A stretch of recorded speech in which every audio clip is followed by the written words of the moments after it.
founder of 40 Days for Life, Beiret.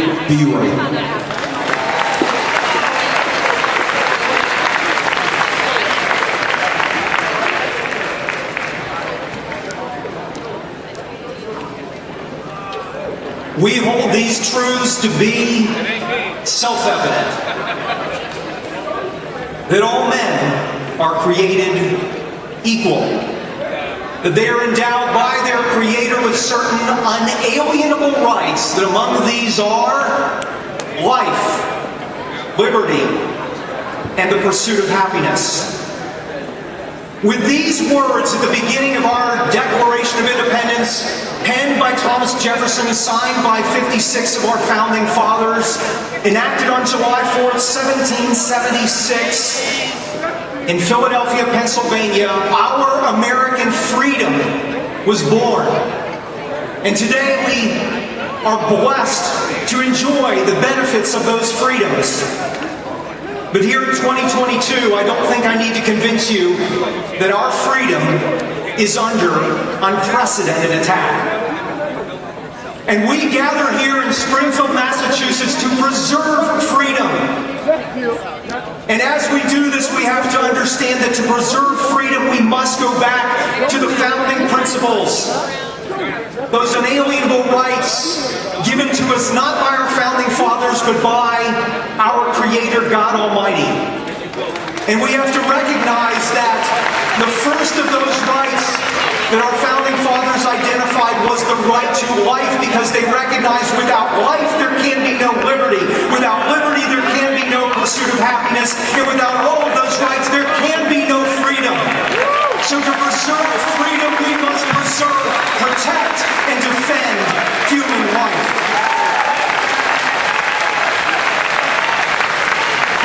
And yet, look at where we are in 2022. Nearly 50 years after 7 men on the United States Supreme Court imposed abortion on all 50 states through the Roe v. Wade and Doe v. Bolton decisions.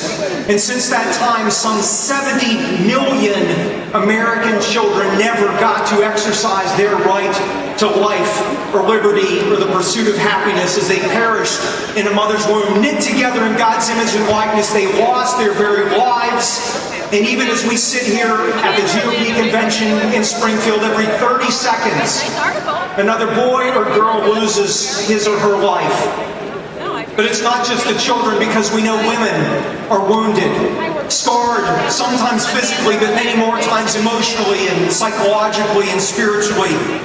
And much of this is perpetrated by the leading abortion chain in our nation, Planned Parenthood, that according to their own annual report, last year committed 354,871 abortions while raking in record windfall income. You and I were forced to underwrite Planned Parenthood's destructive business to the tune of $610 million of taxpayer funding. We're being forced to underwrite an organization destroying the future of our nation. And this isn't just a national problem, this is a problem that regrettably you know all too well here in the Commonwealth of Massachusetts. Because today, regrettably, abortion is the leading cause of death in Massachusetts. In the last reported year, ending 16,452 lives in your state on your watch. And of course, the radical abortion advocates in the legislature, that's not enough, because abortion is their sacrament. Abortion is what they are beholden to, because they are bought and sold by Planned Parenthood and the abortion industry. And so they passed the so-called Roe Act to try to enshrine abortion in the state, expanding it so that young teenagers can get abortions without their parents' knowledge or consent. And as Jim referenced earlier, now they've legalized infanticide, stripping away life-saving protections from infants who are born alive. And even at this unprecedented moment in history, as the Supreme Court appears to be poised to possibly overturn Roe v. Wade, which would be an amazing victory in this journey. But you in Massachusetts know well that that is not the end of abortion. All that does is throw the decision back to the states, and here in Massachusetts, things will continue on, and in fact will get more challenging before they get better. You have to recognize there has never been a more important time to be a voice for the voiceless, then never a more important time to stand up for mothers in a time of need than right now. And unlike those in the legislature who say, even if the federal Congress were to pass an abortion ban, we would refuse to enforce it here in Massachusetts. And even those who say we should make Massachusetts an abortion haven and use taxpayer funding to bring people in from out of state to have abortions, increasing the death toll. Enough is enough. It's time to bring Massachusetts back to life.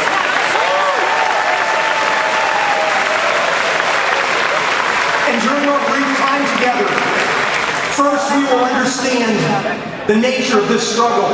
Second, we will recognize the call that each of us has been given to answer this call for such a time as this. And third, we will take our convictions and we will put them into action, because that is how we will turn things around here in Massachusetts and throughout our beloved United States of America, to make sure that that founding promise of a right to life and liberty, the pursuit of happiness, our freedom, will be truly preserved.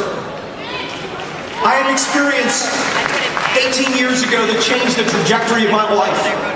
I was invited to speak for a pro-life pregnancy center in Grand Rapids, Michigan. I flew into town early in the day, and the director, Jim Sprague, picked me up at the airport, and he said, "We've got a few hours, David.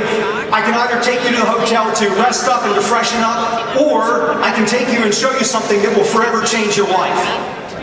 What kind of choice is that? Of course I had to pick option number 2. So he took me into downtown Grand Rapids, between all the buildings and on the one-way streets, until we arrived on the street that held our destination. The street was Ransom Avenue, and we pulled up in front of number 72 Ransom Avenue. And we pulled in front of this building, and I looked, and it looked like a big old church building, but there was no steeple on it. And I looked quizzically at Jim, and he said, "We're going to go inside, we're going to meet the brand new owners of 72 Ransom." He said, "But brace yourself, this is going to be very intense." We walked up the stone steps, opened the doors, and we were greeted by the new owners who had literally taken ownership of this building mere days before I arrived there. And they proceeded to tell me the history of 72 Ransom Avenue. The reason it looked like a church is because it had been built in the 1800s to serve first as a Jewish synagogue. And for many decades, that congregation came together to worship and honor God, the author of life. But eventually they outgrew 72 Ransom. And so they sold the building to a Greek Orthodox congregation. And for many more decades, that congregation came and gathered and worshiped God inside 72 Ransom. But by 1994, they had outgrown the church, and so they put it on the market. No other congregations were looking for a church building at that time. And so it was turned into a commercial enterprise by some business people who rented it out to the highest bidder, who happened to be a notorious Western Michigan abortionist. And that building, which for 100 years had served as a place honoring and worshiping God, was turned into the largest abortion facility in Western Michigan, spitting on the very face of God's creation. During those 10 years from 1994 to 2004, they know that that abortionist committed more than 20,000 abortions inside that former church building. As they described to me, when he had taken ownership of the building, the people of faith in the community were so distraught and heartbroken, and so they began to pray and they began to plan and say, what can we do to reclaim this building, to renew it, to bring it back to being a place that honors God? And as they prayed over those next few years and the abortion death toll was climbing, they thought in 1999 that their prayers had been answered because a for sale sign went up on the wall outside 72 Ransom. And so some Christian business people made an offer, and it was rejected. They made a larger offer, and it was rejected. They tried through other avenues. Offer after offer failed.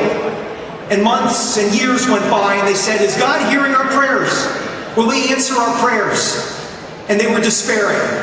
Until finally in 2004, these Christian businessmen pulled a massive amount of money that was way over the market value. They offered it to the owners, and finally they were ready to sell. And so when these Christian business people took ownership of the building, the first two things they did, number one, they kicked the abortionist out and shut down his deadly practice, and then they deeded the building over to a pro-life ministry called Life International. And so I was standing there in the entryway, and I was meeting these leaders from Life International, and they proceeded to take me on a tour, because mere days earlier, the last abortions were committed inside this building and not much had changed. As they described it to me, when women would walk in the front door, there were stairs up to the left and stairs down to the right.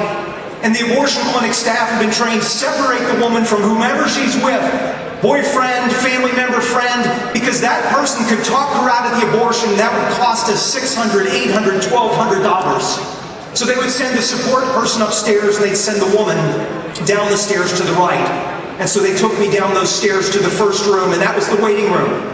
And that's where she would go to the window and get her clipboard and start to fill out her paperwork, tears running down her face, not wanting to make eye contact with the other women in the room. And she would sit on one of the nice upholstered chairs in this nicely decorated room, unaware of what was right behind her through the wall where she was sitting against. And they took me out of the first room and they opened the door of the second room, and the stench of mildew and rot hit my face because years earlier the ceiling had collapsed from water damage and they had never cleaned up the mess, and cockroaches lined the walls literally 12 inches away from where these women through the wall were sitting waiting for their so-called safe abortions. And then they took me into the third room, and that was the procedure room. That was where these 20,000 abortions happened. And though the abortionist had removed most of his equipment, there was evidence everywhere of what had happened there. On the floor, there was a dried rectangle of blood and rust that had been around the base of the surgical table and had never been cleaned up. On the wall where the suction machine had been, it was removed. There was mold and mildew. And on the counter, there were rusty, unsterilized tools that had been used for invasive abortions mere days earlier. But what really chilled my spine was looking at the linoleum floor. There was an indentation, a ground-in, almost arc in the floor.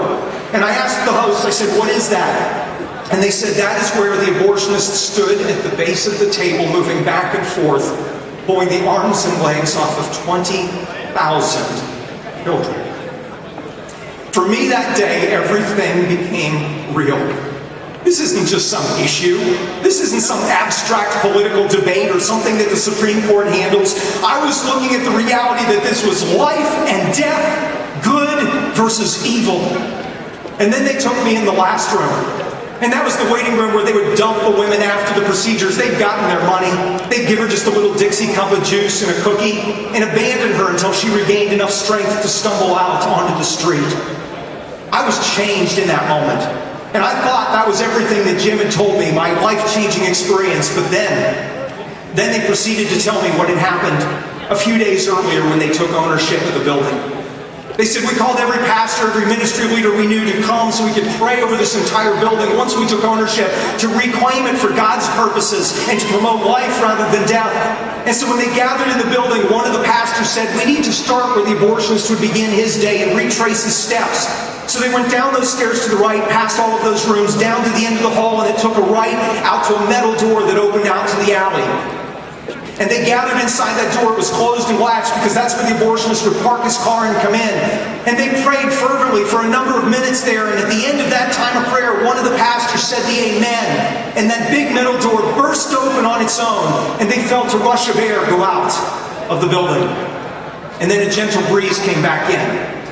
One pastor turned to another and said, "What just happened?" And the other pastor said, "I don't know, but it seems like something wanted to leave here in a big hurry." They stumbled back up the stairs, still shocked by what they'd experienced, and a woman walked in the front door in a jogging outfit.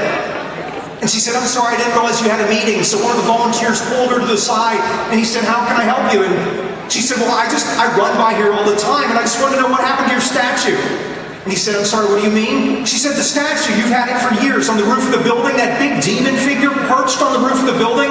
It's not there today. What happened to your statue?" The volunteer knew there had never been a statue.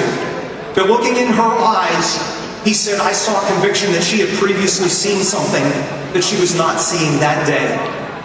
He said to me, "David, I believe that what we witnessed here at 72 Ransom a few days ago was a spiritual transfer of ownership of this building." And I believe that's exactly what they experienced. I share this with you because we have to recognize the nature of this struggle.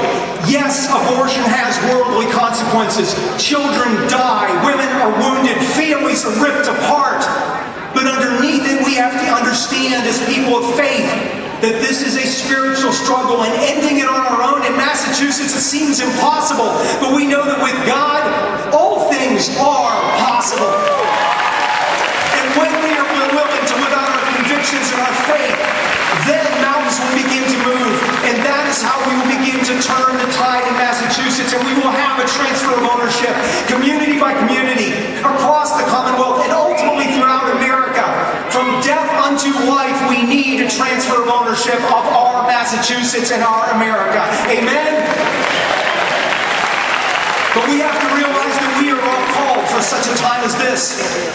A young businessman had just started a new enterprise, been working day and night, exhausted from all the work, and some friends came to him and said, we're going to go to a church in a nearby town. We're going to go to a revival type meeting. Do you want to come? And this guy was not spiritual. He was not a praying kind of guy, but he said, hey, I've been working so hard, I just need a break. So he went with his friends, and they went to this distant town. They arrived at the church. It was called the Salem Church. And when they got there, the parking lot was packed. They walked inside, every seat and every pew was full, so they had to stand along the side. And the reason so many people were there was because that night the Reverend Peter Akers was preaching. Reverend Akers was known throughout this region for being a very gifted Bible preacher. Some even said he was prophetic. And that night, Reverend Akers was preaching from Zechariah chapter 9, and specifically preaching on the dominion of Jesus Christ. And in his message, he said that he believed the dominion of Christ could not come in America until America abolished her greatest sin, the sin of slavery. You see, the year was 1837. And as Reverend Akers laid out his case, he said, I believe, regrettably, that slavery will only end through a bitter war that will divide our nation down the middle. And when all hope seems to be lost, we will overcome it because the mercy of God is greater, and we will be able to heal and overcome this great evil and injustice for once and for all. At the end of his sermon, Reverend Akers called out to the audience assembled there in the Salem Church, and he said, who can tell, but perhaps the man that is called to lead us through this very strife may be in this very presence tonight. And that young business owner standing against the wall who had just opened his new law practice was a young Abraham Lincoln. And those words pierced his heart. He was quiet on the wagon ride home that night. The next morning, he went into his law practice. His partner, who had not been with him the night before, looked up and saw Lincoln's tired and haggard face, could tell he hadn't slept. He said, where were you? What happened? And Lincoln related going to the Salem Church, related the message that Reverend Akers had preached. And then he said to his partner, I cannot shake from myself the conviction that I am called to play a role in ending this injustice. As a young man, Abraham Lincoln heard the call. And even though it seemed impossible, he spent the rest of his life answering that call, and he changed the very course of history as a great Republican president of the United States. So when we look at our great crisis of the day, we look at the leading cause of death, 16,452 lives lost to abortion in Massachusetts, millions throughout our nation. And I'd like to change the question that Reverend Akers asked and say, who can tell? But perhaps the woman or man who is called to preserve life, to end this injustice in Massachusetts, to protect and preserve liberty, to ensure that every member of our human family is able to exercise the right to the pursuit of happiness. Maybe that person is here in this very presence in the Mass Mutual Center in Springfield, Massachusetts today. Is it you? And if it's not you, then who? And why aren't they already doing it? It is you. It is here. It is now. We are the people called for such a time as this. But the third and final thing, once we understand the nature of the struggle, once we recognize that we have a call, the third thing is we have to put our convictions into action, because otherwise they are meaningless. Talk's cheap. What are we going to do about it? And for me, when I first got called into the struggle, it was through the news that broke in the town where I lived at the time of College Station, Texas, that Planned Parenthood was opening the first abortion facility in the history of our community. And I was heartbroken, knowing that children would die and women would be wounded in my community on my watch, but I felt helpless. I didn't know what to do. I didn't know how to do anything. And so a meeting was held at a local church, St. Mary's Catholic Center, across the street from Texas A&M. And my wonderful wife, who had been raised in a pro-life family, she said, David, we need to go. And I said, yes, ma'am. And so we went to that church meeting that night. Hundreds of people were there, and they were all getting involved. And I thought, I have no skills. I don't know how to articulate this. I've never led anything. I don't have anything to offer. But that night in that church building, I felt that sense of calling, that God had a role for me in this work for such a time as this. We began to volunteer with the local pro-life group that was formed. Regrettably, we didn't have enough impact to be able to stop Planned Parenthood from opening that abortion center.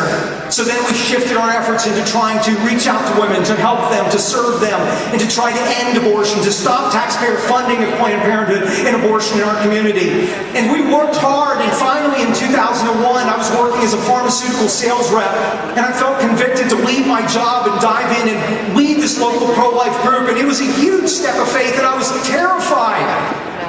But people told me, David, to whom much is given, much is required. You've been blessed, and so we'll come around you. We together as a community, we can turn this around. So we rallied hundreds of people and thousands of hours and tens of thousands of dollars. In that first year, we saw abortions go down by 2%. And I was initially a bit dismayed. Just 2%? And a pastor said to me, David, that 2% represents boys and girls who are alive today because people put their convictions into action. Never forget it. The next year we put in more time, more energy, more dollars. And the next year abortions went down by 15% in our community. The next year we put in more time, more energy, and that was the year that felt like we hit a brick wall. 2004, everything we had been doing, it just seemed wasn't enough. And out of desperation, I called our little staff together around the wooden table in our pro-life organization office. And we were at wit's end. We didn't know what to do, and so we did what we should have done years earlier. We prayed for 1 hour and just said, God, show us what we can do and how we can put our faith and convictions into action. And during that hour, we felt convicted around the time frame of 40 days, a very spiritually significant time frame. And we felt that we were supposed to call our community to pray and fast, realizing that we can't do this on our own, but with God, all things are possible. Secondly, to hold a constant 24-hour-a-day prayer vigil outside of the Planned Parenthood facility, not judging or condemning, but offering hope and help and bearing witness to the injustice of what was happening inside. And third and finally, to take this pro-life message and spread it any way we could, knocking on doors, making phone calls, anything we could do to get the message out in our community. So we finished our hour of prayer and felt we had been given a clarion call. 40 days of prayer and fasting, peaceful vigil, community outreach. And I was terrified. I didn't want to do this. I didn't think we could pull it off. But realizing that children would die, women would be wounded if we failed to do what we said, we must act. And so we launched what became the first ever 40 Days for Life campaign. And during those 40 days, 1,000 people in our community participated, and that year abortions dropped by 28% in our community. More than 100 lives were saved because people put their convictions into action. Then it began to spread city by city. We started organizing nationally coordinated 40 Days for Life campaigns in 2007. By 2009, it had spread internationally.